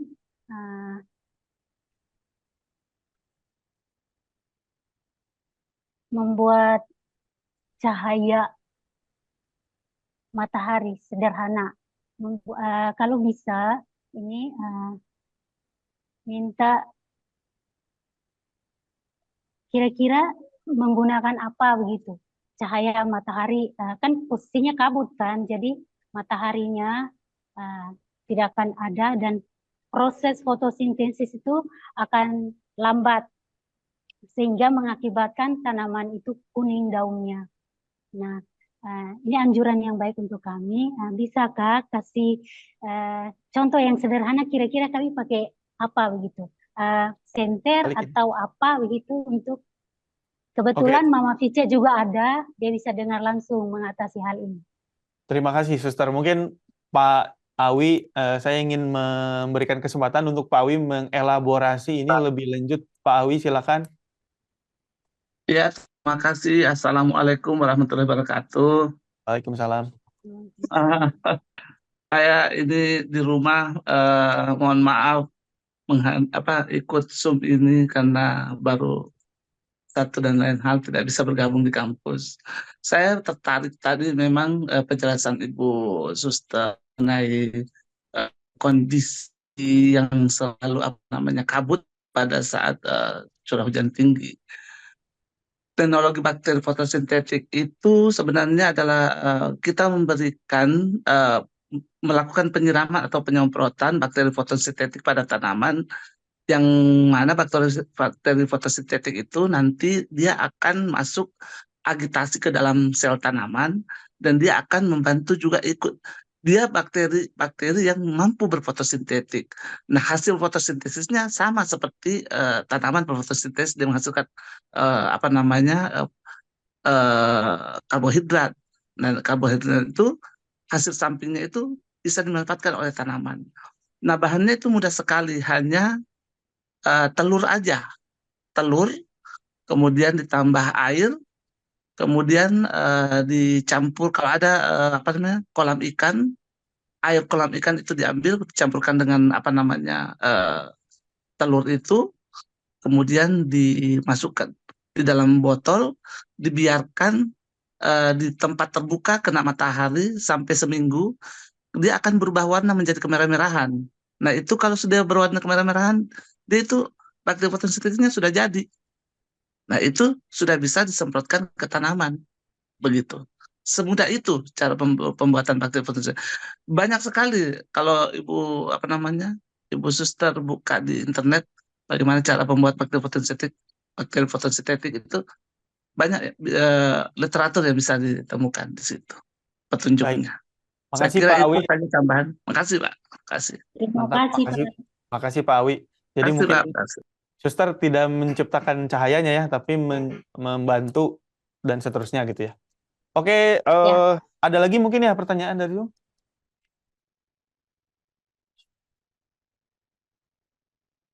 Satu lagi. Nah, dari Ahmad Fauzi Nurul Hamzah. Apakah memungkinkan untuk memasukkan skema carbon trade untuk perhutanan sosial, mengingat ada target pemerintah juga untuk menurunkan emisi. Ini pertanyaannya juga tidak jelas untuk siapa gitu ya. Apakah ada yang mau menjawab? Ini mungkin ingin memasukkan isu terkini ya tentang upaya kita menurunkan emisi melalui skema perdagangan karbon gitu ya. Nah, bisa nggak di perhutanan sosial gitu? Apakah ada yang mau menjawab? Para narasumber? Bu Reni mungkin, Bu Reni mau menjawab, Ibu?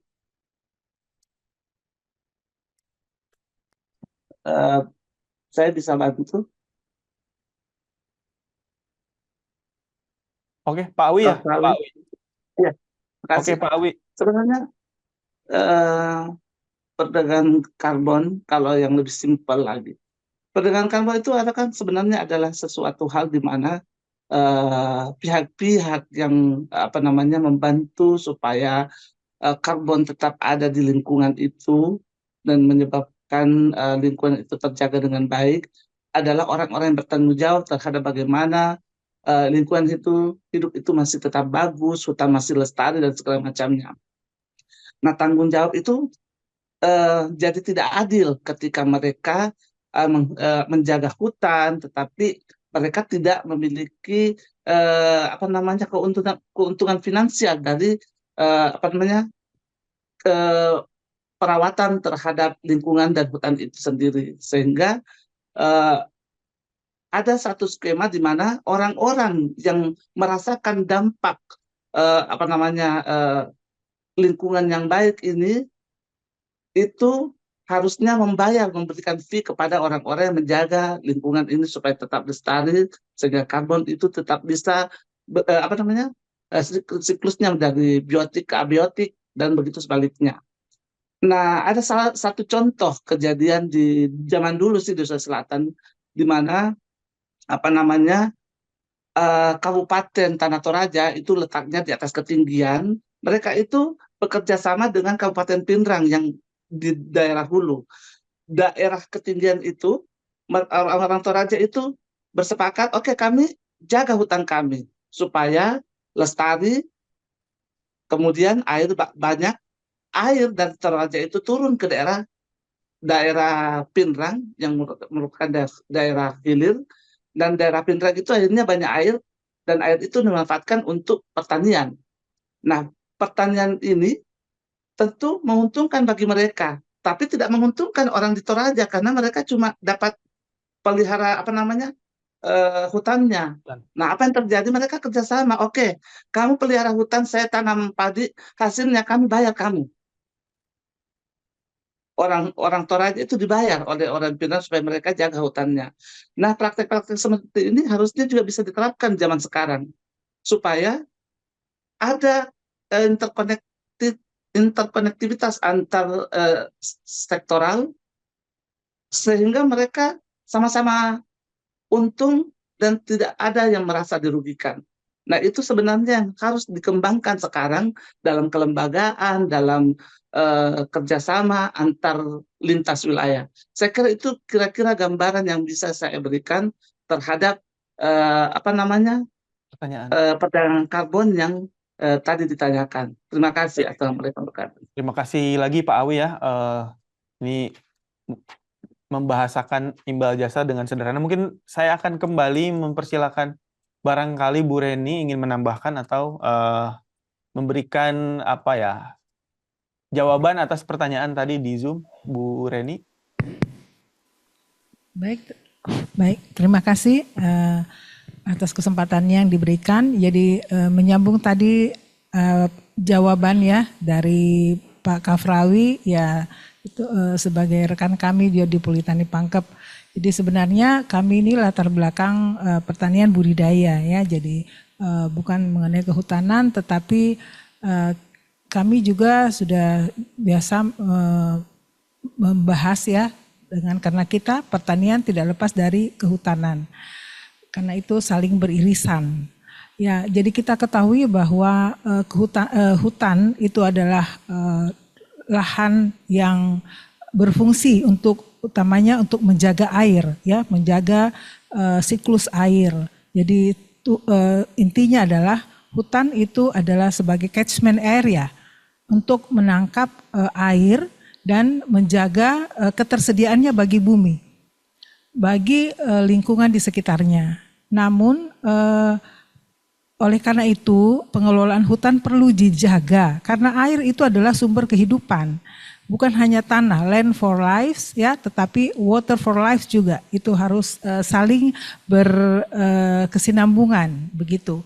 Jadi untuk pengelolaan hutan saya kira itu merupakan suatu hal yang saling komprehensif ya, bukan hanya meliputi suatu wilayah ya seperti dikatakan Pak Kafrawi tadi, tetapi juga menyangkut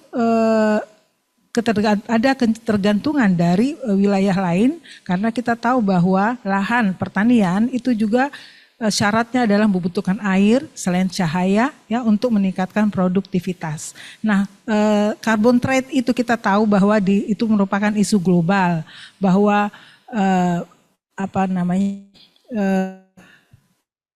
adanya fungsi hutan di sini ya yang sangat dijaga baik dalam skala regional maupun skala skala dunia ya, skala yang lebih luas. Karena secara global bahwa kita semua berada dalam satu bumi ya, bumi satu lahan ya, lahan pada suatu bumi di mana bukan hanya menyangkut satu negara. Nah, bukan hanya menjadi masalah di dalam suatu negara, tetapi melibatkan bukan antar negara begitu. Jadi carbon trade ini juga sudah menjadi isu global ya. Jadi misalnya hutan kita di Kalimantan dianggap sebagai paru-paru dunia, itu harus dijaga kelestariannya karena dia sebagai penghasil udara bagi satu bumi ini, termasuk sampai negara-negara jauh yang berada di bawah pulau ini Indonesia ya, Amerika begitu. Jadi itu sudah merupakan suatu isu dunia dan itu semuanya disepakati untuk diatur bersama. Jadi jangan semuanya terhadap yang memiliki hutan harus menjaga, karena ada juga tergantungan masyarakat global, masyarakat dunia ini atas karbon atau udara yang dihasilkan dari hutan dari negara lain. Jadi sering ada ketergantungan. Dan itu kalau berbicara mengenai jauh saat ini saya juga tidak terlalu mengikuti mengenai penerapan itu ya sebagai juga bagian dari perdagangan dunia. Tapi ini kayak seakan bukan barang ya, bukan barang tetapi udara yang dihasilkan dari hutan itulah yang menjadi suatu produk perdagangan seperti itu. Baik. Mas ya. Mas Baik Bu moderator. Deni, makasih. Demikian. Mungkin beberapa kata kunci keluar ya tadi, bahwa isu hutan itu tidak lepas dari pertanian, pertanian tidak lepas dari hutan, makanya kita harus mengelola lahan secara komprehensif, secara bentang lahan gitu.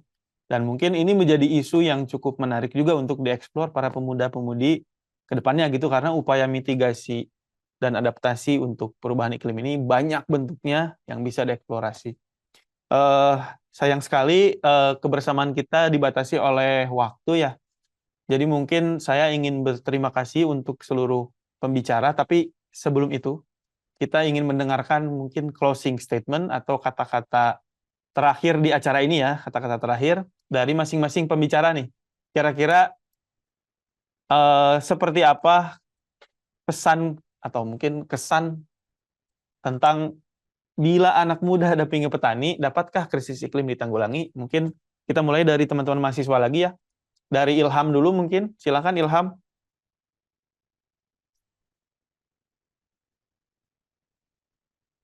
Baik, terima kasih kesempatannya.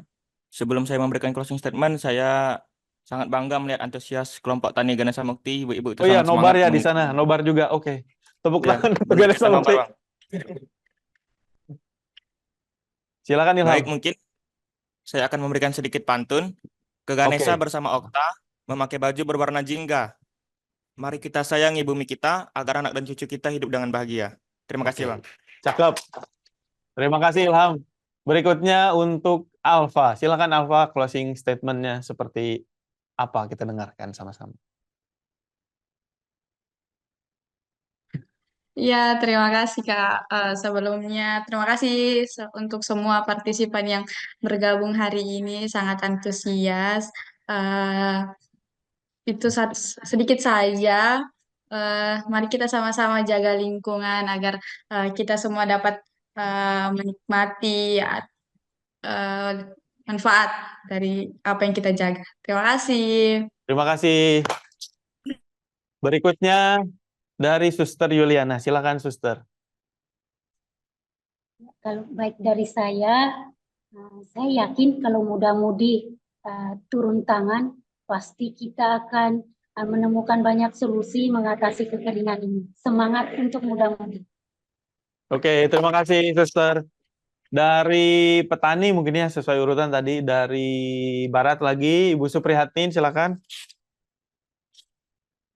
Baik, harapan untuk saya buat kedepannya akan lebih banyak lagi muda-mudi yang peduli dengan petani, biar buat kedepannya itu petani menjadi semakin di depan. Oke. Saya terima kasih. Harapan untuk pemuda ya Ibu. Semoga banyak petani yang di depan, tidak di belakang. Terima kasih Ibu. Berikutnya Pak Musriyadi, silakan Pak Musriyadi. Apa kata-katanya, harapannya mungkin untuk para pemuda kita? Ya, baik, untuk kami kemajuan pertanian kita ke depannya ada di pundak para muda-mudi. Harapan saya semoga generasi muda ini ke depan betul-betul membawa energi positif bagi pertanian kita. Itu mungkin Pak. Luar biasa. Ini pundak cukup mulai berat Pak, karena masa depan ada di tangan para pemuda. Saya pemuda sih harusnya. Terima kasih sekali lagi. Untuk terakhir Mama Vice dari petani, bagaimana Mama Vice harapannya untuk para pemuda kita, mungkin sebagai kata-kata terakhir. Harapan saya untuk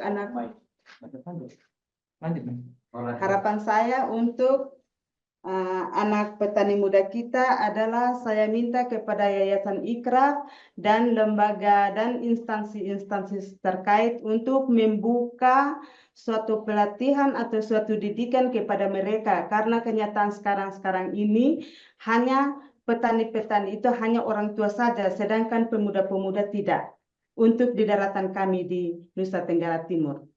Terima kasih. Terima kasih Mama. Sebuah aspirasi untuk para pemuda-pemuda kita di Nusa Tenggara Timur agar lebih berkontribusi. Dari Ibu Reni, silakan Ibu Reni. Apakah ada pesan-pesan atau kata-kata terakhir sebelum kita mengakhiri acara hari ini? Baik, terima kasih. Sebelumnya saya ingin memberi kesempatan kepada mahasiswa kami di sini untuk menyapa para peserta ya yang ada di Bincang Iklim ini. Mungkin di Pak. Ayo. Suaranya semua mana? Halo. Luar biasa. Ya, baik. Terima kasih. Jadi saya akan memberikan closing statement di sini bahwa perguruan tinggi senantiasa akan bersedia ya, siap sedia mendukung dan mengerahkan mahasiswa untuk membantu masyarakat. Karena kami kan ada tridharma pendidikan ya. Salah satunya adalah pengabdian kepada masyarakat. Jadi tentunya untuk meningkatkan atau memajukan pertanian ya yang lebih unggul di masa depan. Karena mahasiswa adalah wakil dari generasi muda yang bersemangat dan mereka mewarisi apa yang telah dilakukan pada kebijakan pertanian di masa lalu. Sehingga saat ini ya, kalaupun ada kekurangan dari yang perlu perbaikan di bidang pertanian, utamanya dalam peningkatan ketahanan pangan ya, khususnya di negara Indonesia ya, saya kira sangat baik memang untuk mengerahkan pemuda yang saat ini ya, yang kita kenal semuanya penuh semangat ya, penuh semangat, dan mereka memang perlu untuk memajukan pertanian kita. Terima kasih Mas. Ya. Terima kasih Bu Reni. Tepuk tangan untuk teman-teman kita di Pangkep. Terakhir mungkin dari Pak Aminuddin tentang, ya ini sumber daya manusia pertanian ini seperti apa Pak kata-kata terakhir atau pesan-pesan untuk kita semua? Ya, baik, terima kasih. Pendek saja dari saya. Semoga tercipta ilham-ilham Alfa dan juga suster yang lain, sehingga betul-betul tadi yang pantun dari Ilham bisa kita terus berlanjut. Terima kasih, begitu saja. Terima kasih. Terima kasih Pak Aminuddin. Oke, sebelum kita mengakhiri, mungkin tidak afdol untuk kita, kalau tidak foto bersama ya. Kita foto bersama dulu mungkin untuk dokumentasi. Bapak Ibu semua silakan dibuka kameranya, tunjukkanlah sosok-sosok pemuda-pemudi dan orang-orang yang peduli pada dunia pertanian cerdas iklim di masa depan. Kita akan foto bersama. Yang nobar juga silakan dinyalakan kameranya.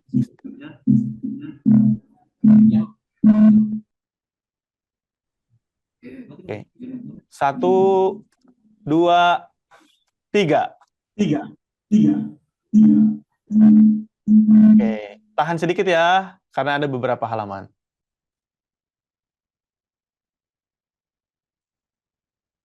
Satu, dua, tiga.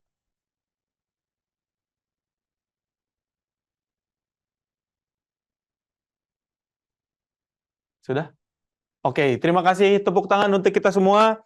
Dengan berakhirnya closing statement, berakhir pula acara kita pada hari ini. Mungkin saya tidak akan berpantun karena sudah banyak yang berpantun dari kemarin, dari acara Bincang Iklim yang sebelumnya.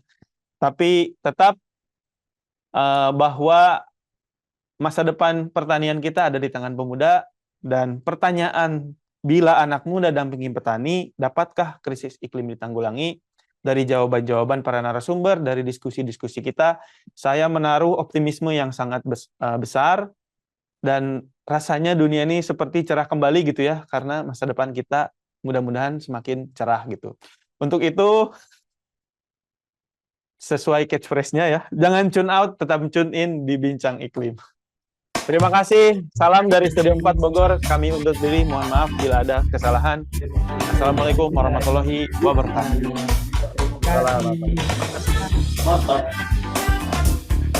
Sama.